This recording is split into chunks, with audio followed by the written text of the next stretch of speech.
খালি কলসি বাজে বেশি, অযোগ্য মানুষের ভাব বেশি। আমাকে দেখে অনেকেই ভাবে যে আমি অনেক সুখী, অনেক লাকি। তারপরও আমি বলি আমি সুখী, আমি লাকি, আলহামদুলিল্লাহ। কিন্তু ভাগ্যটা আমার একটু হলেও খারাপ আছে এত সুখের মাঝেও। দীর্ঘ 9 বছর শাশুড়ির সাথে দেখা নাই। অনেক ইচ্ছা, অনেক আশা, অনেক বলি যে একটু দেখতে চাই। আমার শাশুড়িও আমার জন্য 9টা বছর অপেক্ষা করতেছে, এক পলক আমাকে দেখবে। আমার একটা বাচ্চা হয়ে গেছে, তাকে দেখবে, সে তার নাতিনকে একটু কোলে নিবে। সেই ভাগ্যটা তার হচ্ছে না, আর আমারও হচ্ছে না আমার শাশুড়ি মার সাথে দেখা করার। তো আমি আজকে জানতামই না, আজকে ভাবছিলাম যে একটু চটপটি খেয়ে বাসায় চলে আসব, তাই একটু সিম্পলি আমি এই সাদা নর্মাল ড্রেসটা পরা নিচে নামবো, ফুচকা খাবো, তারপর বাসায় চলে আসব। কিন্তু আমার ভাগ্যটা আজকে হঠাৎ করে খুলে যাবে সেটা আসলে আমার বলার বাহুল্য, মানে আমি জানতামই না। অর্ধেক রাস্তায় যাওয়ার পরে মাই ডিয়ার হাব্বি বলতেছিল চলো আজকে তোমাদেরকে একটা জায়গায় নিয়ে যাব। বললাম কোথায়? যাবা কিনা সেটা বলো। বলছি যাব। তুমি তো প্রস্তুত না। আমি বলছি আমি প্রস্তুত হই আর না হই, আমি যেমন আমি তেমনই। আমাকে আহামরি সুন্দর লাগতে হবে এরকম কোনো বিষয় না। তুমি যদি আমাকে নিয়ে যাও আমি যাব। তো মেয়েকে বলতেছিল চলো তোর দাদির সাথে আজকে তোকে পরিচয় করিয়ে দিব, দেখা করিয়ে দিব, সাক্ষাৎ করিয়ে দিব। আমি শুনে অনেক খুশি হলাম।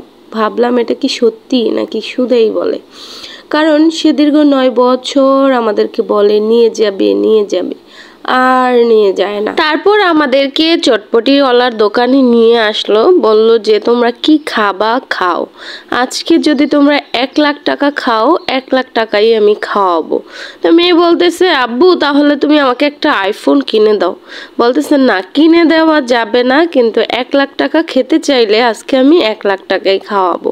তার মানে আজকে ওনার মনটা ভীষণ ভালো। এমনি নর্মালি আমাদেরকে সে 2-1 দিন পর পরই ঘোরায়, অনেক কিছু খাওয়ায়, তারপরেও আজকে একটু অন্যরকম তার ভিতরে একটা খুশি অনুভব ভাব করতেছে, সেটা আমি বুঝতে পারছি। আমি ভাবছি যে সত্যি কি তার কাছে 1 লাখ টাকা আছে, সে কি সত্যি আমাদেরকে খাওয়াবে। পরে টাকা বের করে আমাদেরকে দেখাইতে আসছে যে হ্যাঁ সত্যিই আমার কাছে 1 লাখ টাকা আছে, 1 লাখ টাকা দিয়ে আজকে তোমাদেরকে খাওয়াবো, যা খাবা আজকে সারা রাত শুধু খাবা। আমি বললাম আমি বেশি কিছু খাবো না, তুমি যে বললা আমাকে আমার শাশুড়ি মার সাথে দেখা করাই দিবা, সেটা করাই দিলেই আমি খুশি। পরে বলল সত্যি? আমি বললাম হ্যাঁ সত্যি। যেই ভাবা সেই কাজ, পানের দোকানে চলে আসলাম। মায়ের জন্য পান কিনবো, সুপারি কিনবো, জর্দা কিনবো, চুন কিনবো, মানে সে যা পছন্দ করে সেগুলাই কিনবো। মুরব্বীরা সবসময় অনেক বেশি খাবার দাবার এটা সেটা পোশাক আশাক কিছুই পছন্দ করে না, তাদের একটু পান হইলে তারা অনেক খুশি হয়ে যায়। তারপরে চলে আসলাম ফলের দোকানে। মা যে ফলগুলা অনেক বেশি পছন্দ করে সেই ফলগুলা এখান থেকে কিনে নিব। প্রথমে রূপলি আম নিচ্ছি, তারপরে আনার, তারপরে ড্রাগন ফল, লিচু, মালতা, এগুলো হলেই নর্মালি হয়ে যাবে।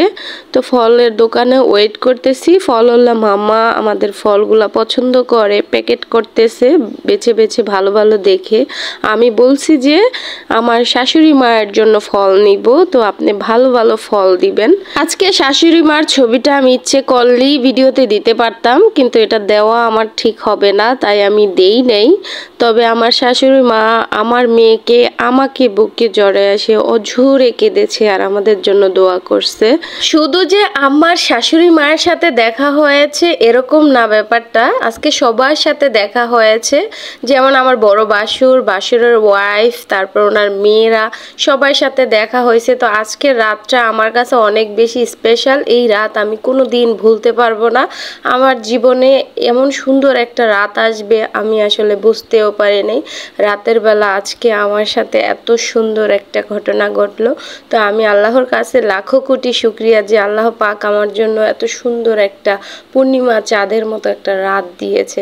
সত্যি আজকে আজকে রাতে না পূর্ণিমার চাঁদও উঠছিল আর আমার জীবনেও সুন্দর একটা আলো ছড়াই দিছে। তো আমার কাছে অনেক বেশি ভালো লাগছে, আমি অনেক বেশি খুশি। আমার শাশুড়ি মা আমাকে নিজের সন্তানের মতো ভালোবাসে, আমিও আমার মায়ের মতো ভালোবাসি আমার শাশুড়িকে, কারণ সে অনেক ভালো মানুষ। সবাই আমার মায়ের জন্য দোয়া করবেন, আমাদের জন্য দোয়া করবেন। সবাই ভালো থাকবেন। আল্লাহ হাফেজ।